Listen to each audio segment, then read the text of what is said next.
عدنان سمیع Khan nationality change کرنے کے بعد انڈیا میں جانے کے بعد پاکستان میں سب سے زیادہ نفرت کیے جانے والی شخصیات میں شامل ہوتے ہیں، اور اسپیشلی جو ان کا اینٹی پاکستان ایک نریٹو تھا اس کی وجہ سے انہیں پاکستان میں پسند نہیں کیا جاتا، اور ان کو اسی وجہ سے انڈیا میں بہت زیادہ عزت بھی دی جاتی ہے۔ ان کا ٹیلنٹ، ان کا میوزیشین ہونا، یہ چیزیں ہم پاکستانیوں کے لیے میٹر نہیں کرتی، ان کا انڈیا کے لیے زیادہ نیشنلسٹ ہونا ہمارے لیے میٹر کرتا ہے، جس کی وجہ سے پورا پاکستان ان سے نفرت کرتا ہے۔ لیکن ایک باپ جو بیٹے کو چھوڑ کے چلا گیا ہو، ماں کو طلاق دی ہو، اس کی ماں پرورش ایسی کرے کہ وہ دوسرے ملک بیٹھے باپ کی بیٹی سے، ستیلی بہن سے اتنا پیار کرتا ہو، یہ سٹیٹس دیکھیے۔ اذان کا ان کی شادی ہوتی ہے، وہاں بیٹی پیدا ہوتی ہے ان کے والد کی، اور یہ خوبصورت سی بیٹی اکثر شوز میں آپ دیکھ چکے ہیں۔ ان کو اذان سمیع خان جو ہے وہ کہتا ہے happy 7th birthday my baby sister, لالاز جان have the best birthday ever, I love you so much, اور پھر بابا لوز می مور، اور اس طرح کر کے اپنے والد کے ساتھ بھی اپنا ریلیشن شپ کو اسٹرانگ کرتا ہے۔ دیکھیں،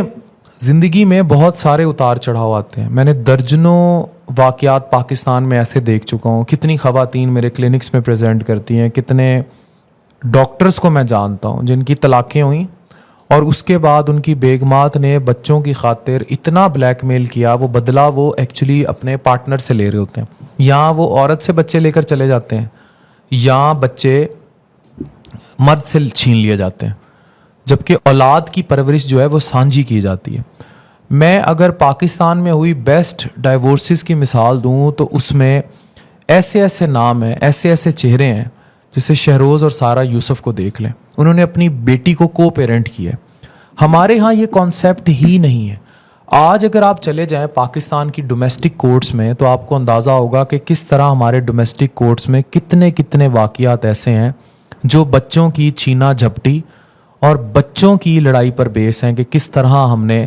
آپس میں لڑنا ہے، بھرنا ہے، اور بچوں کے لیے ڈومیسٹک فائٹس ہو رہی ہیں، اس پہ قتل بھی ہو جاتے ہیں، اس پہ کورٹس کچہریوں میں گولیاں بھی چل جاتی ہیں، اور پرورش بچوں کی وہ کی ہی نہیں جاتی۔ اس میں کتنا بڑا کریڈٹ زیبا کو جاتا ہے کہ انہوں نے اپنے بیٹے کو، ان کے شوہر کے ساتھ جو بھی رنجشیں رہیں، ان کی ڈائیورس ہو گئی، لیکن انہوں نے اپنے بیٹے کو باپ سے نفرت کرنا نہیں سکھایا، اس بیٹے کے باپ کو جس سے پورا پاکستان نفرت کرتا ہے because of his nationalist stack, یا ان کی اسٹیٹمنٹس، یا ان کا پاکستان سے ایبہورنس، لیکن ان کا بیٹا محبت کرتا ہے باپ سے، اس کی عزت کرتا ہے، ادھر ان کی جو اسٹیپ سسٹر ہے، بیبی سسٹر ہے، اس سے محبت کرتا ہے۔ یہ اس نے سیکھا، اور یہ اس کی ماں کی پرورش ہے، یہ اذان کی ماں کی پرورش ہے کہ انہوں نے اس کو باپ کے خلاف نہیں ہونے دیا، اور کبھی معاشرے پہ وہ اس گند کو سامنے بھی نہیں لے کر آئیں۔ ہمارے ہاں طلاقیں ہو جاتی ہیں، اس کے بعد پوری سوسائٹی کے سامنے اس مرد کو ننگا کر دیا جاتا ہے، گندا کر دیا جاتا ہے، اسے گندا کر کے پریزنٹ کیا جاتا ہے۔ کئی درجنوں مثالیں ہیں،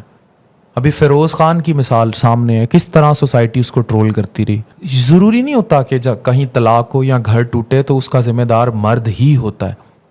ہمارا معاشرہ بلیم ایسے کرتا ہے نا کہ بھئی مرد ہی ظلم کرتا ہوگا۔ بعض اوقات عورت بھی اس قدر مینٹل ٹارچر میں انوالو ہوتی ہے کہ مرد نہیں ساتھ رہ سکتا، اور اگر آپ ٹیکنیکلی اس میٹیریلسٹک ورلڈ میں دیکھیں تو بہت ساری طلاقوں کی وجہ، if you would ask me, 70% طلاقیں جو گھروں میں ہو رہی ہیں تو اس کی وجہ عورت کی ریجڈنس بھی ہے ہمارے معاشرے میں، اور پھر میٹیریلسٹک ہو جانا،